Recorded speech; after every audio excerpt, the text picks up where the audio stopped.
Filipinos have a deep and varied history in film. We have our iconic dramas with performances that transcend time and become part of our cultural zeitgeist. We have our cheesy action family movies that are staples for every holiday season.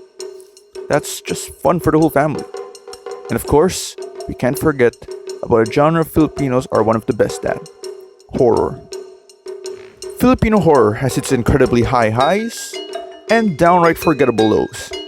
We have iconic and terrifying movies like The Healing and Malyari. We also have these disappointing horror movies like Aswang and Dilim. And then we also have one of the best case in point examples of this everlasting up and down condition of quality with the Shake, Rattle and Roll horror anthology series.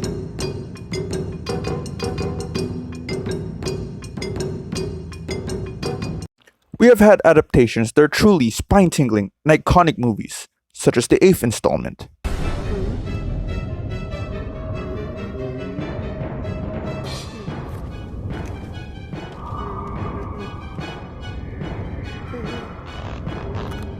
Ay, mali.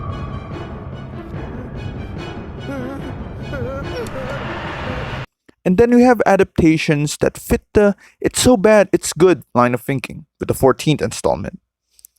There is a film, however, that decided to take a crack at the horror anthology genre that has long been dominated by SSR.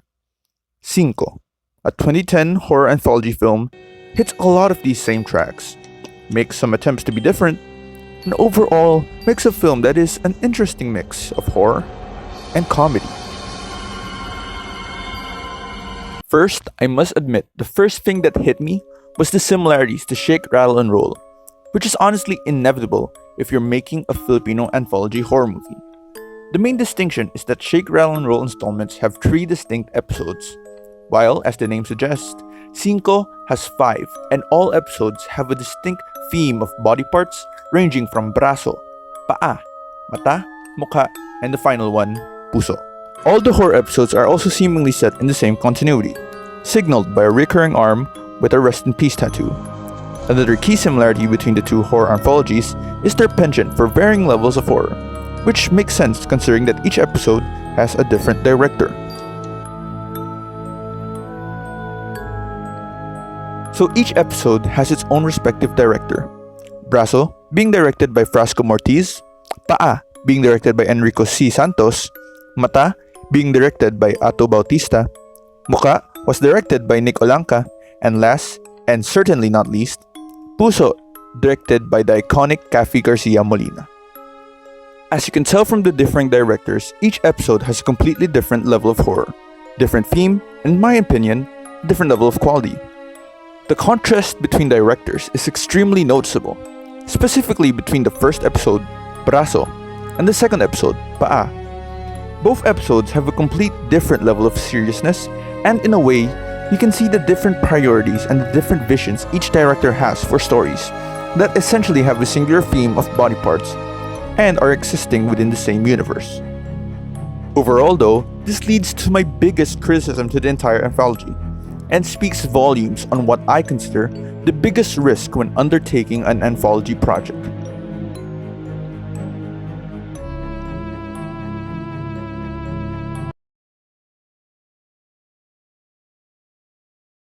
Now, when we usually think of horror as a genre, we usually think of the more terrifying and more serious, the better the film.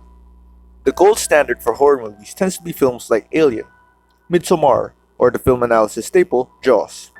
However, if we take a step back, it's kind of easy to see that what is considered scary to people is entirely subjective.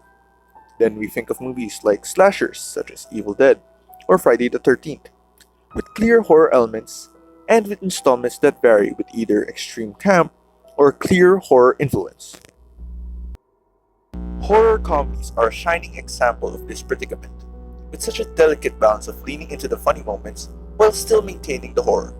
If you are unbalanced and lean into just a comedy, you get something like Scary Movie or the latter Chucky movies. The gold standard for horror comedy still has to be something like Nightmare on Elm Street and Cabin in the Woods, being able to have genuine scares while also still being able to be comedic and have jokes. Now that is a tall task for a Filipino horror movie. A lot of these anthology horrors tend to have this pick your poison feel to them, especially with different directors working on different episodes. It's how we see one installment that plays its horror completely straight, and then for the next episode, we see almost a parody of horror, with how non-terrifying and non-threatening some installments leaning into the aforementioned horror comedy genre. Uncle specifically is a mixed bag. Some play the horror absolutely straight, while the next installment suddenly goes and leans into the horror that isn't at the same level of terror, but nevertheless still enjoyable in its camp. Overall, however, instead of being refreshing, in my opinion, it makes the genuinely scary episodes feel less serious and gives whiplash with the rest of the horror.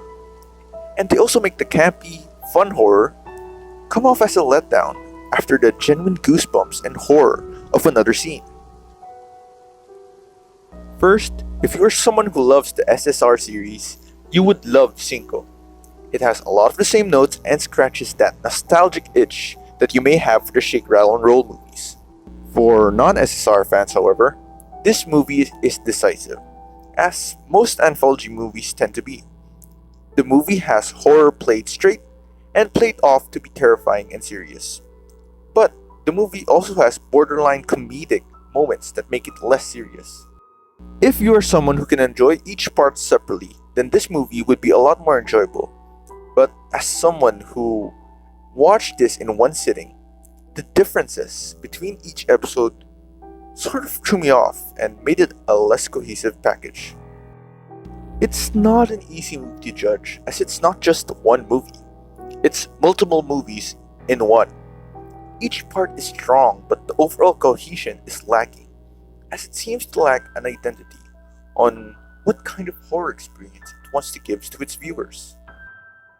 Me personally, for anthology horror, there are better options such as VHS and Tales from the Hood. I think each episode can stand alone great, but besides the surface level connection of every episode being about a body part, and every episode being in the same continuity, very little else connects them theme-wise. Still, this movie is as classic as Filipino horror gets. Each episode, if watched in one sitting, has its notes and is still enjoyable for any Filipino horror fan. Paa, specifically, is an amazing commentary and my overall favorite.